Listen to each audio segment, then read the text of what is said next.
Right, hello guys, welcome back. So in today's video, I have another hunter build for you guys, and it's sort of a spiritual successor to my previous hunter build that was very resist focused, but this time I have taken things to a whole new level. So without wasting any of your time, what do you get out of this build? Well, when everything is active, you're going to be almost fully invincible with a 98.1% damage resistance. You also get constant healing on kill from Devour and permanent enemy weaken from Buried Bloodline, invisibility for safety, and potent ad clear. So let's get into how the build works. So for starters, this build revolves around a very specific exotic class item combo, which is Spirit of Renewal and Spirit of Cyrtarachne. Now, because this is very specific, it is a lot better if you have this combo. However, if you do not have this combo, using Renewal Grasps, the Stasis exotic gauntlets will work fine. You will just be lacking the woven mail portion of this class item. The reason why we are taking this class item is because Spirit of Renewal, this makes it so when we are in our Duskfield Grenade, it gives us 5 stacks of frost armor, which in total is a 22.5% damage resistance.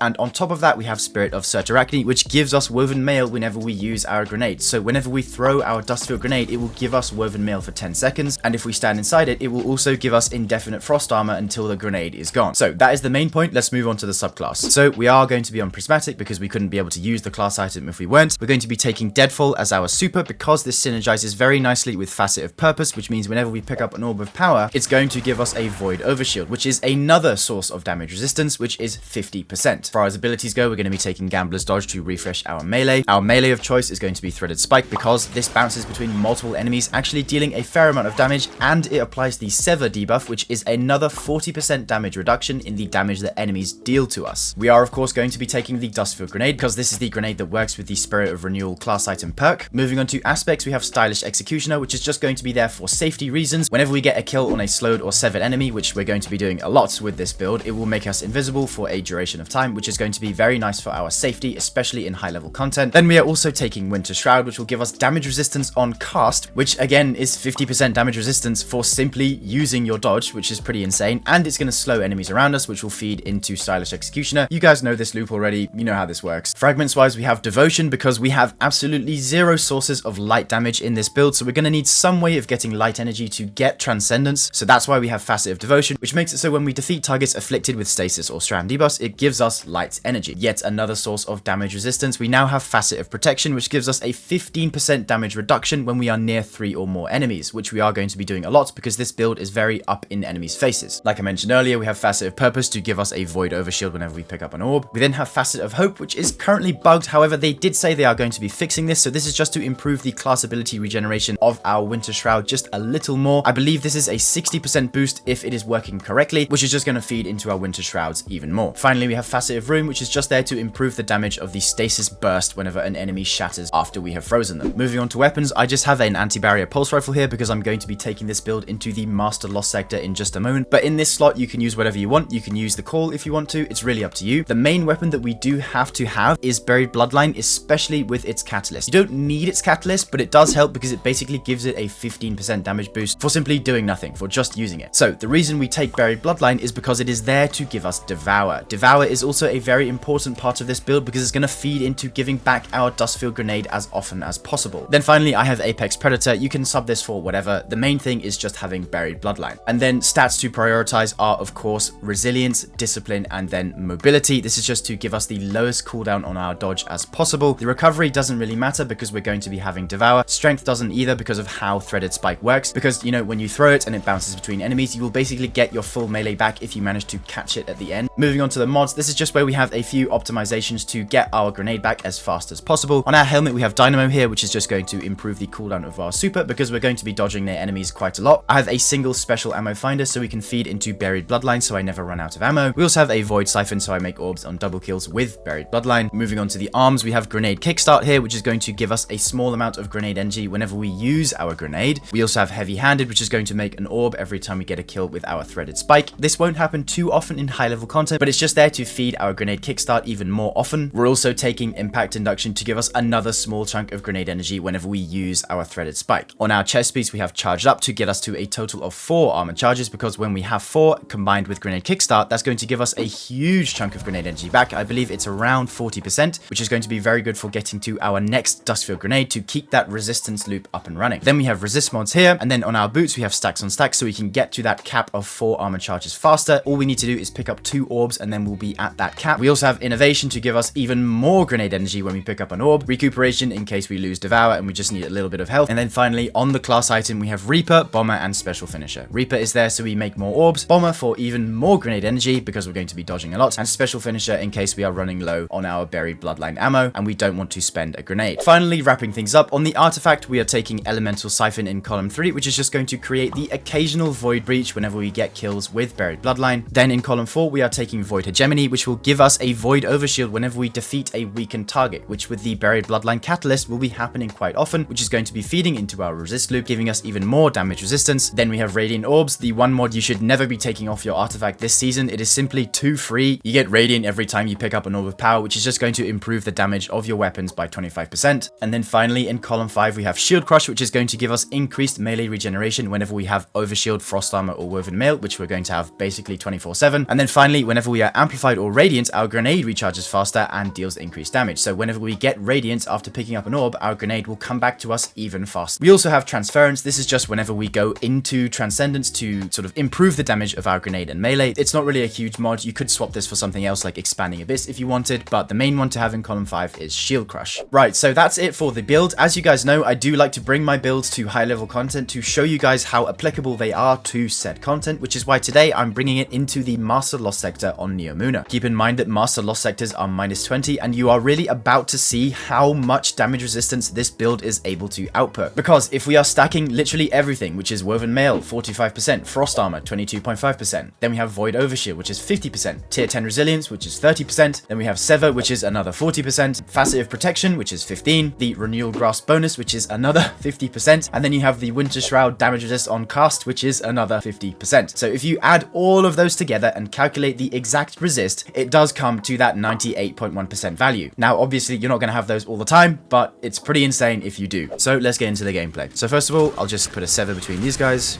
try and get a Devour loop going. I already have my Void Overshield. I'm just going to place a grenade here in the middle. I'll try and get a Devour loop going, get some kills on these guys. I believe it's 3 kills on minor enemies. I'll go grab this orb. Winter Shroud here. Got my knife back. Sever them. Back to being invisible. Get my grenade back here. You know what? You know what I'm going to do? I'm just going to go chill on this barrier champion. Place a grenade on him. And I'm just going to chill. Winter Shroud. Sever him. Break his shield here. Get my Devour going again. Get some more kills with Buried Bloodline. I have my Transcendence now. And by the way, the class item works with your Transcendence Grenade. So whenever you throw the Transcendence Grenade, it gives you Woven Mail, which is pretty insane. So I'm just going to be very aggressive here, taking literally barely any damage. Get my Devour back here. Get those orbs for heals. Freeze him, sever him, grenade. Break his barrier. Finish him off. Finish up the ads in this room. There I have a Devour loop going into the next one. Let's place the grenade, Winter Shroud, Sever.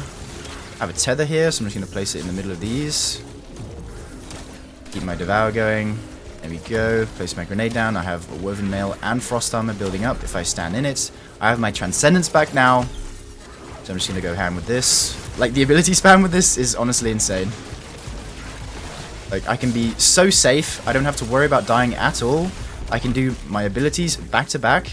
I have Champion Stun because I have all of the Darkness verbs.